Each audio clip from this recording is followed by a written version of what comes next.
இதுதான் மகாமேரு ஸ்ரீ சக்கரம் அப்படின்னு சொல்கிறாங்கல்ல, அதுதாங்க. இதை வீட்டில் வச்சு நம்ம பூஜை பண்ணுறப்ப எல்லா வகையான செல்வமும் நமக்கு கிடைக்கும் அப்படிங்கிறாங்க.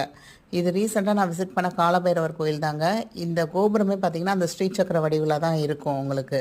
ஸோ இந்த ஸ்ரீ சக்கரத்துக்கு வந்து நிறைய பாசிட்டிவ் எனர்ஜி அட்ராக்ட் பண்ணுற பவர் இருக்குங்க.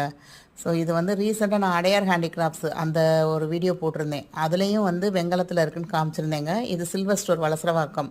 இந்த வீடியோலையும் காமிச்சிருப்பேன் நான், இது வெள்ளியில் இருக்குது அப்படின்னு சொல்லி. ஸோ என்கிட்ட வந்து இதை சில்வர் ஸ்டோரில் பார்த்தக்கப்புறம் தான் எனக்கு ஞாபகம் வந்தது. நான் வீட்டில் வந்து சின்னதாக ரீசெண்டாக ஏற்காடு போயிருந்தப்போ அங்கே ஒரு கோயிலில் வந்து வாங்கினேங்க நான். இது வந்து நான் லக்ஷ்மி குபேர வழிபாடு செய்கிறப்ப அதோடு வச்சுருப்பேன் நான். நிஜமாவே எனக்கு ரொம்ப பிளெஸ்ஸிங்காக இருந்தது. நம்மக்கிட்டேயும் இது இருக்குது வீட்டில் அப்படின்னு தெரிஞ்சப்போ நான் ரொம்ப பிளெஸ்டாக நினச்சேங்க. ஸோ உங்களுக்கு யாருக்காவது தேவைன்னா கண்டிப்பாக நம்ம சேனலில் உள்ள வீடியோஸை செக் பண்ணிவிட்டு நீங்கள் ஆன்லைனில் கூட வாங்கிக்கலாங்க.